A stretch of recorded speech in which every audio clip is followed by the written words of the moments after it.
They need to go to other legislatures, both within the state and outside the state. They need to become the salesmen and leaders, just like Madison and Hamilton. Those guys just didn't stay within the boundaries of their colony and state. They went well beyond that. So what we're going to do is get all these petitions pointing from the local level and even within the state and the state legislatures to go to all of the state legislatures and point out to them their constitutional responsibility and getting them telling them that they have the power. So I provided, I think, the documentation, the presentation. It's just a matter of just getting these people the facts and the information, and I truly believe that they're going to sign it if they are loyal to the Constitution. So what they have to do at this coalition level is basically go back to the states and say, if you do not have what this says up here, this Constitutional Committee of Correspondence, I'm basically doing the exact same thing they did in 1772. When Britain came in and basically took over all of the legislative bodies, the leaders that were in the legislative bodies created a committee of correspondence. Does anybody know about these committees of correspondence? Great. That was a shadow government.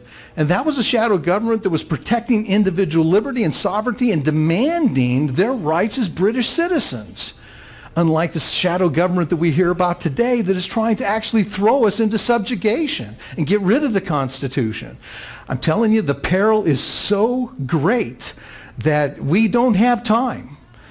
We need to really focus and concentrate our efforts on this. I know that there's other things that may be really important, but there's nothing greater than saving our Constitution Republic. So once we convince some of these reluctant guys, and the way to do this, because I haven't convinced them yet, but some of these reluctant guys or gals, Congress people in Congress, anybody that is a Republican or somebody that says they're loyal, we can actually start using these honors and privileges that they have as a leader. They've stepped into the fray of leadership. And so if they're truly honest, and if they truly mean that they're loyal to the Constitution, they're a humble servant, then they should, quickly sign once they've given. Remember that premise, reasonable people equally informed seldom disagree? These people shouldn't disagree too much, as long as they're being reasonable and as long as they understand what they should be doing. So the coalition needs to start communicating with the CCC, which is that Constitutional Committee of Correspondence. And as the legislatures start working down with the counties going, we need more petitions. We need petitions out of these counties, such as King County, Pierce, and so forth. So they're going to start enlisting the support of the counties. And as a matter of fact, these committees, I'll get into the details of these, but these committees are going to be motivating the local politicians and the local leadership at the county level. And so the county level, the grassroots effort, now that we're getting into that, they're going to manage these petitions for the city council, commissioners, and so forth, and I'll go through that. But here are the likely organizations that should be just eating this up. They should be eating Republic Review and saving the Constitution up. The Republicans, the Libertarians, and the Constitutional Party. They all agree that the Constitution's a contract and it is being violated severely. That's why here in this county, I've gotten all three chairs to basically agree that we need to do something and start standing for the Constitution again. So there are other organizations within the county, such as militias, oath keepers, and those types of things. Those people will support this as well. So it's just getting the word out to organizations that I will call friendly to this concept, getting those leaders to signing petitions. So we're starting to accumulate petitions from both elected officials and actual leadership within the county group. And so once these things start going through, they're going to manage these and they'll be forwarding those out. We must motivate group leaders, though, to unify. And that's one of the things I want to do with Spokane County, is get these party chairs not to abandon their responsibilities over their parties, but to basically start unifying that we're going to put the Constitution first. to make sure that our candidates are, the person that we're going to support and elect is the most constitutional candidate. Right now in Spokane County, it's all Republicans. There's no competition between libertarians, I think, in this race that I know of, and there's no competition with the Constitutional Party. And I've gotten both of those other parties to support the Republicans. In other words, they're going to endorse the Republicans because they're the most conservative, maybe not the most constitutional. But as we start moving this, we're going to start finding and bringing up and hopefully grooming better candidates that will actually lead in support of the Constitution. So each county will be required to unify organizations so that they can start leveraging more.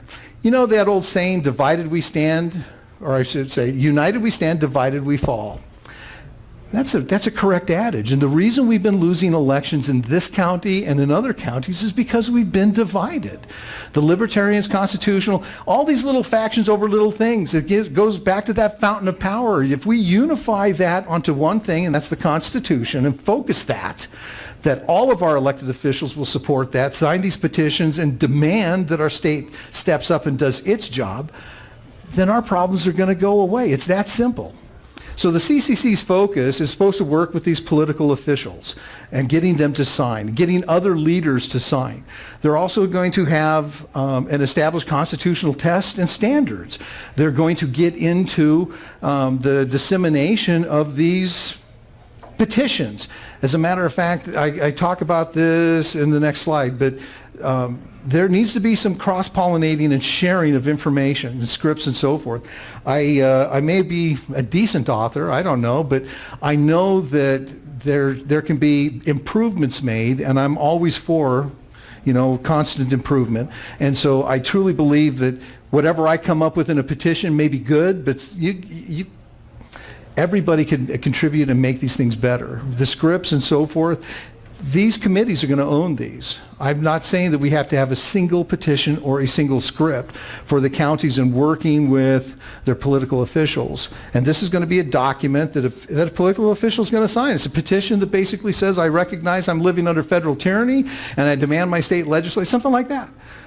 Anyway, so I'm not saying that I'm the ultimate author of this, and actually I'm really not the leader in this. I'm just the guy with the idea. You already have leaders. Either your party chairs or organizations. I'm just a guy with a radio show and the thought that what we need to do, if this makes sense. But what these guys also have to do is they have to track voting records, hold their feet accountable. They're going to provide content, and here's the cross-pollination, right? So these CCCs in each county are going to start working with each other and improving their processes, because who knows? Out there in Ponderay, they actually may have a better petition that's just ironclad, right? And why can't we adopt that? It does not have to be written and signed and approved by one particular person. As a matter of fact, I've always said that, somebody else's eyes will, like a child's eyes can come up and solve a problem. I just think that we got to get past the language, and sometimes we just sweat over that. I've worked with perfectionists, and I think I put it up on one of the slides. Better is the enemy of good enough. And so just get your petitions, get your scripts, and start moving forward.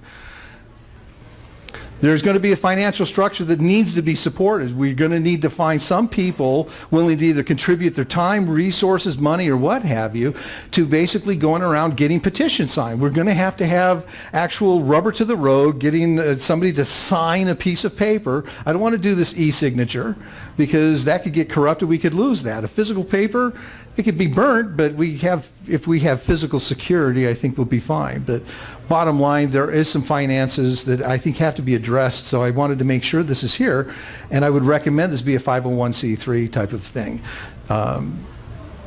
Always nonprofit is always better, because when people contribute, then they get the tax write-off. Here's the thing, though. Washington did not fight the revolution based on non-taxable contributions, right? They didn't have that then. And so, this really requires loyal patriots. And that's what this CCC needs to identify. Who are the loyal patriot businesses and other people that can, philanthropists, anybody that's out there that loves the Constitution, wants to save it, this is the cause to get involved in. So the operations, again, the CCC is going to be conducting meetings. They're going to be setting up meetings with leaders to get them to sign petitions. If they need the materials, if they need a presentation, they'll send somebody out to give these presentations and basically go through, this is how we're going to do it. This is what you need to do. This is how we do it. So the objective, again, I'm going to repeat this, and they say in cells, if you repeat something 7 times, it actually sinks in. And so the objective is to get all political appointed or elected people that have to raise their arm to the square to sign a petition to demand their state legislatures audit the Constitution, right? We want them to actually step in and stop the federal tyranny. That's what we've got to do. If not, we're going to lose it all, folks. So in getting these objectives, in presenting this executive summary like I'm doing and reading the executive summary, this is the stuff that you've got. And you can do this better than me, probably. I'm not the best. I'm shaking in my boots up here. I'm always fearful in talking in front of a bunch of people.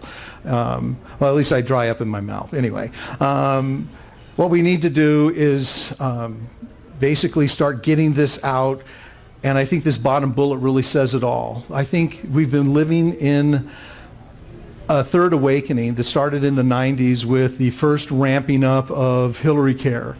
And I think that there has been an awakening within America where churches are starting to step up and do their job, and patriots and the Patriot Party and so forth, the Tea Party. I'm telling you that now is the time. The awakening has already begun. And what we need to do is get these people the information of Republic Review, because I believe that that's what they're thirsting, and Republic Review is the nectar. And I'm not just saying that because I wrote this. I'm just saying that because nobody's been able to refute the constitutionality of Republic Review, that the states do have this power. Here's the carrot method. So I told you about the carrot method. I mentioned it a few times.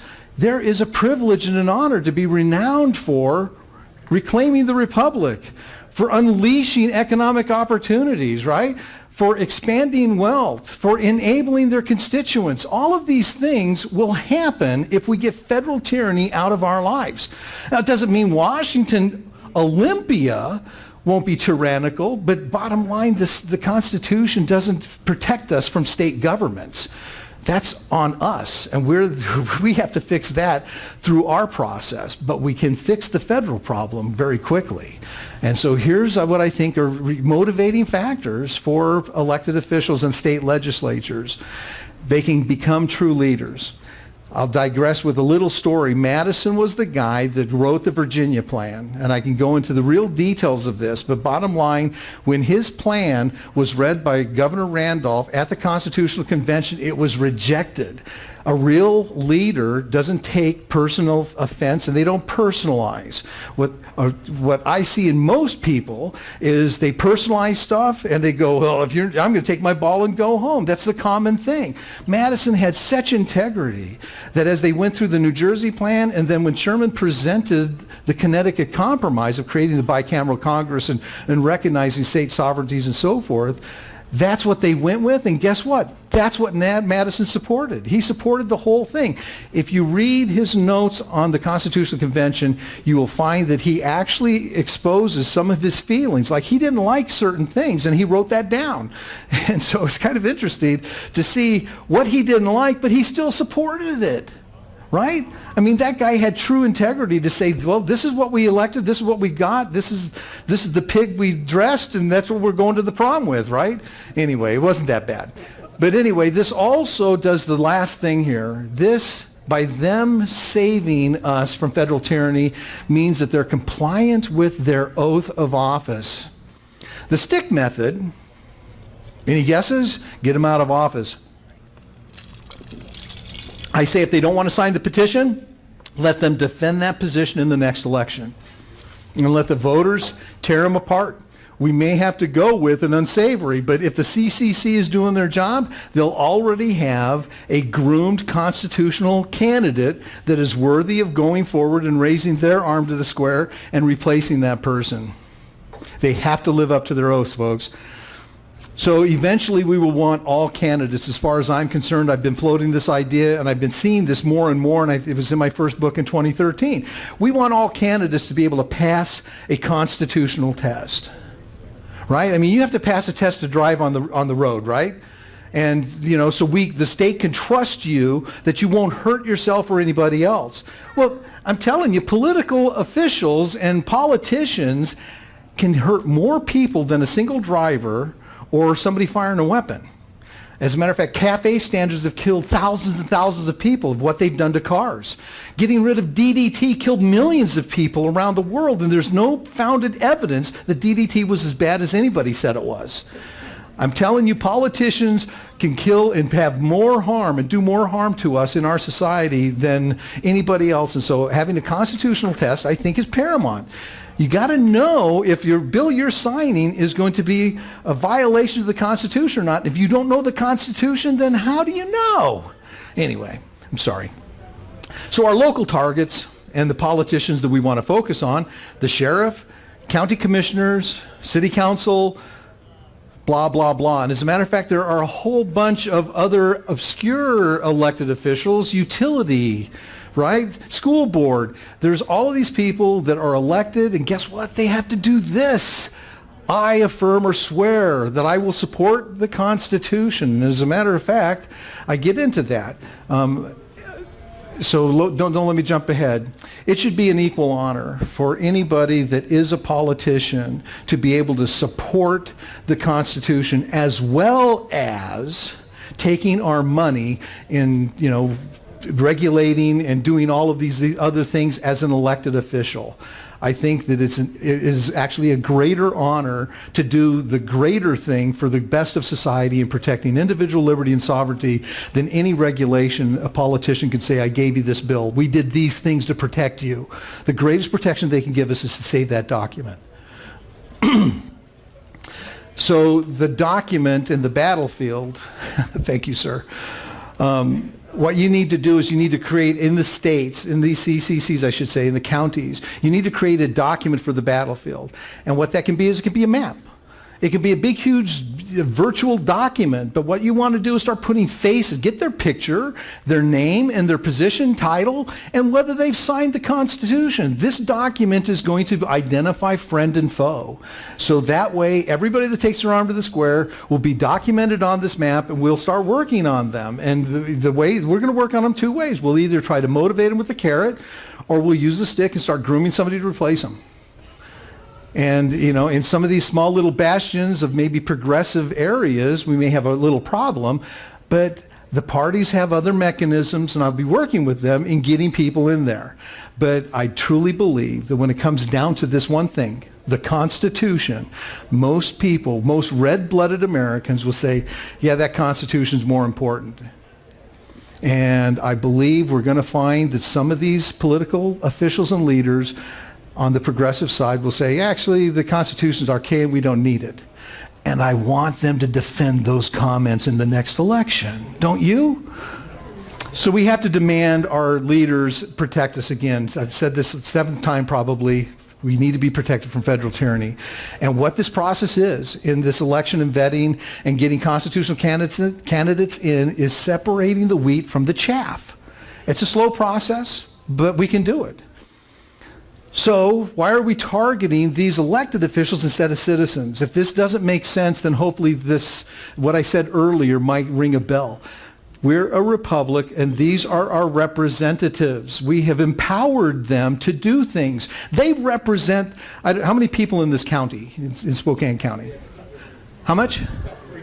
About 350,000. So the county commissioners represent 350,000. The sheriff represents 500,000. Okay, I stand literally corrected. And so these people actually, when they write a petition to the state legislatures, it's not coming from Rob Chase. It's coming from a representative of 500,000 people. And they can put this in their petition that as the representative of the county of Spokane, I am demanding that you do your job in protecting us. Does that make sense? So that's why citizens, I'm just one person. We're just one person. We'd have to flood them with millions and millions of petitions to equate what some of these other representatives already represent. So that's why at the Revolutionary War, they used the representatives, and the representatives were just leaders. They just did the right thing. I'm just trying to echo that exact same direction. So if we haven't noticed, the current process has failed. Electing people, counting on the courts to protect us from federal tyranny and so forth, it's been failing. This is why we really have to do this. And so we need to get our elected officials to represent us and protecting that Constitution. So here it is. This is the oath. What's that first line? I will support the Constitution. If you're doing anything, you're violating your oath. If you're doing anything that does not support the Constitution. The Hearst decision does not support the Constitution. Doing business with unconstitutional government does not support the Constitution. Does that make sense? Everybody in Olympia that is signing on with anything EPA, energy, anything that is unconstitutional, they're violating their oath. That's why the framers were brilliant in demanding that oaths of office in supporting this Constitution separates them. I mean, it's in the Constitution. Yes, it is. Yeah. Could you repeat the question? I can't articulate the word for word. Oh, sure, absolutely, yes. So the gentleman's saying that our representatives are not only violating the U.S. Constitution, but they're also violating the state. And every state actually tags in that their own Constitution, that they support it as well as the U.S. Constitution. But come on, folks, it's listed first, right? Come on, do your job. Actually, if you could hold on to your questions, I'm getting close to the end. Hang on. Just a quick thought. City of Spokane Valley, we changed our oath of office, so it now reads, I will support and defend the Constitution of both the United States and the state of Washington. Yeah, because the minimum standard is that you have to at least support it. And defending it is that step beyond. In other words, you're going to gird up your loins and go to war, right? In supporting, you're supposed to do your job and not do anything that would be a detriment to it. But defending it means you're actually going out and becoming the advocate for it. So it does matter. And as a matter of fact, to get somebody to read my executive summary, like I said before, if you read some of these founding documents, it'd probably take you 20 minutes. I think that if you're a novice and it's the first time you read my executive summary, I've heard some people take maybe 2 hours. Look at the opportunity cost of what that 2 hours can do for you. It will, if you understand the Constitution somewhat, it'll broaden your paradigm. If you believe the progressive paradigm, it will totally shift your paradigm to understanding that the states and their role and responsibility within this Constitution. And so I have a hard time understanding why somebody just can't take the time. I know we're all busy, but we're all here because of one reason, because we love the Constitution. That's why I have a lot of hope and faith that everybody in this room becomes constitutional warriors. If you understand what Aristotle said in politics, the two reasons for revolution are you're not feeding your people. In other words, if the people are starving, look at the Arab Spring. Because they were starving, they revolted. That is the driving factor behind most. The French Revolution was they were starving. It's just that the communist movement failed. Anyway, because it came from the communes, and the communist movement was actually seated there. But I don't want to digress too much. But what Aristotle said was the other reason for a revolution was when the people realized that the politicians are getting rich off of their hard work, off of their backs. And that's when people just say, enough with this. And it's not just our politicians that are doing this in violating our Constitution. It is globalists and so forth. And that's why I say when the message starts getting out, I don't want to be the only public enemy number one. I want to share that with you. I mean, I want you guys to be a part of this. I really do. It's not about GR having his name in lights or his name on a tombstone. It's about, doing the right thing, right? Managers do things right because there's a process and that's what they're supposed to do. A leader does the right thing. If somebody's going to die because of the process, then the leader will step in and stop. We're not going to do that because that person's going to die. That's what a leader does. And I'm just trying to be a leader, and I want you to be leaders as well. So we're going to educate everybody, but we can't educate the electorate. We don't have the time to do this. As a matter of fact, if you look at the Moses analogy, I like telling people, how long did it take Moses to educate Israel and to change their culture? It took 40 years. 40 years before they could go in the promised land. And he had unattested access to them. He performed miracles. They fed off of manna, right? The Lord fed them in the desert.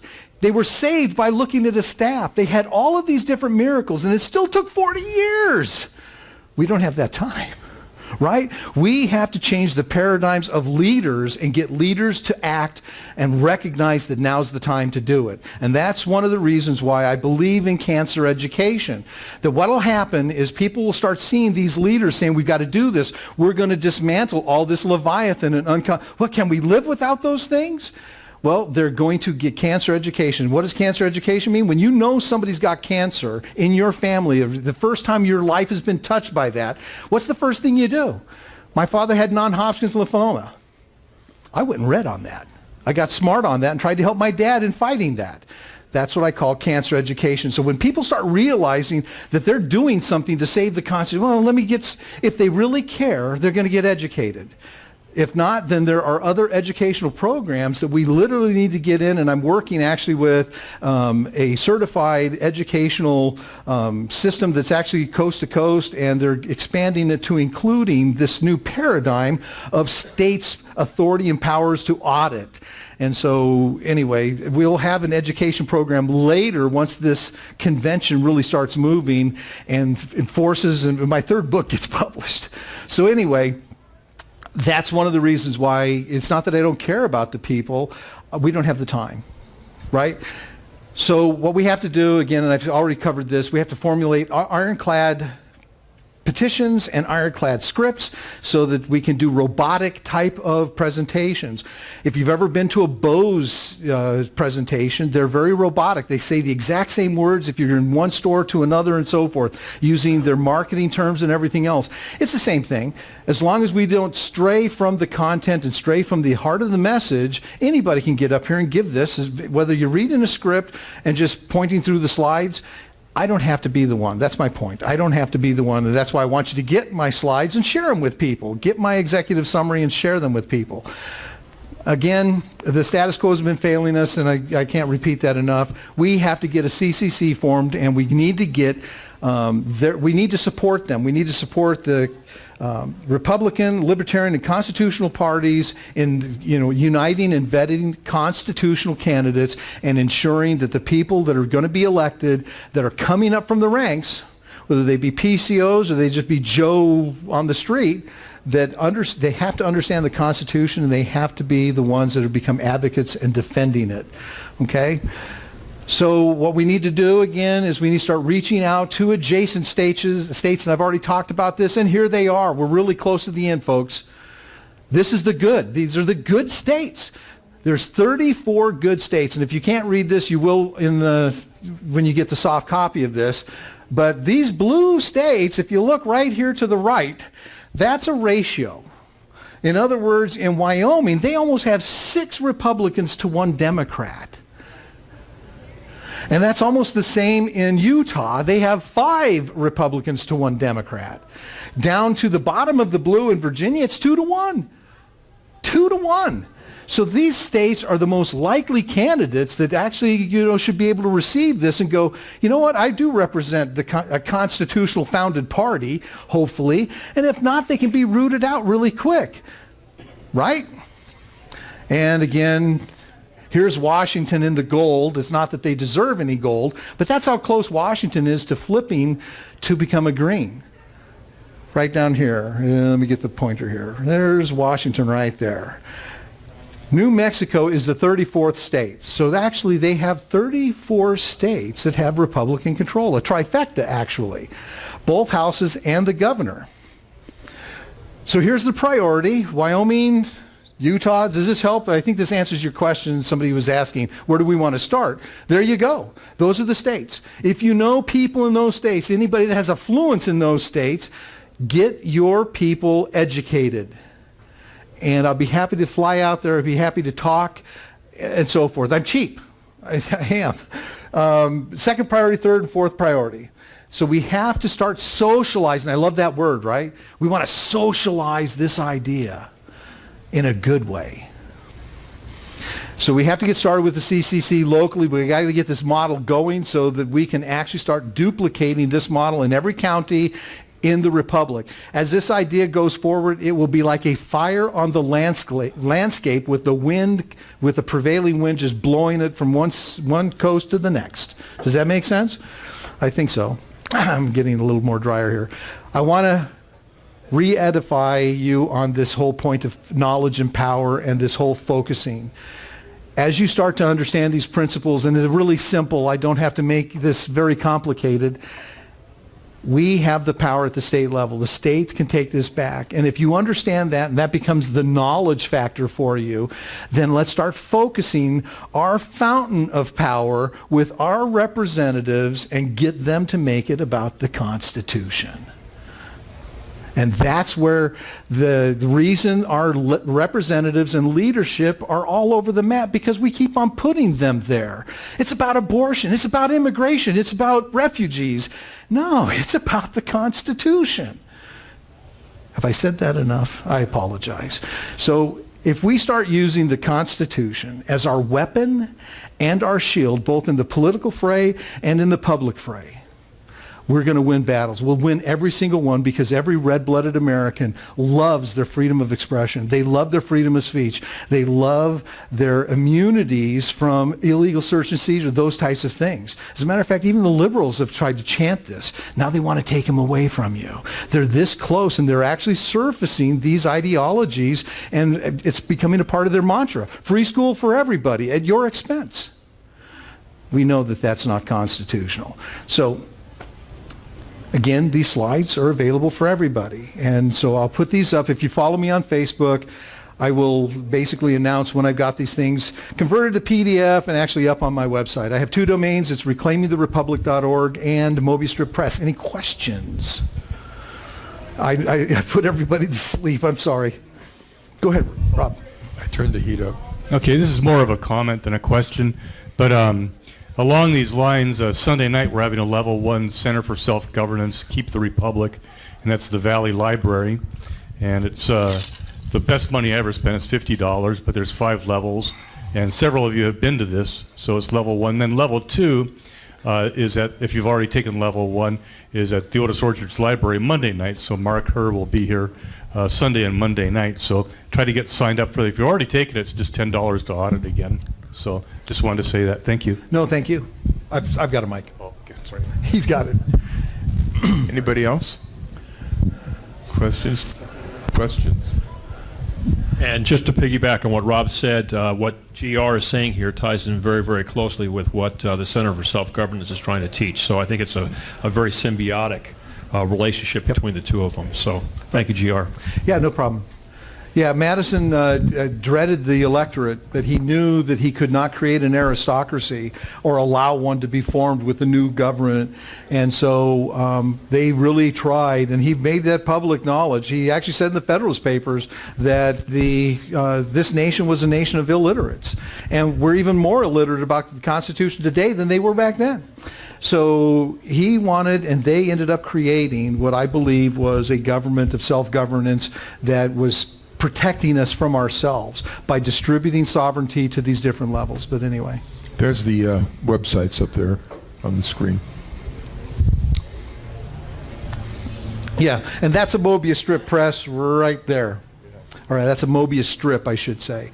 And as a matter of fact, I'll do this, I usually do this one time where I'm in a forum like this.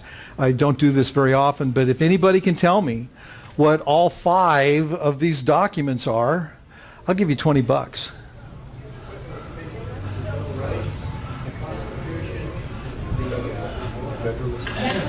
the Declaration of Independence. Okay, the fifth one. I'm sorry, who what? Northwest. Nope, nope. Nope. Pardon me? Federalist paper. Yeah, they're up there. As a matter of fact, you can actually see Federalist right there. Yeah. I tried to make it easy for everybody. Well, I'll tell you. Bill of Rights. Nope, nope. So a Mobius strip is a continuum of a relative surface. Mobius strip press is a continuum of a relative concept. And what I'm trying to talk about here is individual liberty and sovereignty. And this particular document right there was the beginning in civilized society known as the Magna Carta in 1215, where actually people and the king acknowledged individual sovereignty of the citizens. So there you go. That's why I don't do this that often, but I actually had a homeschooler get this. So anyway, hats off to homeschooling. If there's no other questions, thank you so much. I really appreciate you spending your opportunity cost here. Thank you Very much.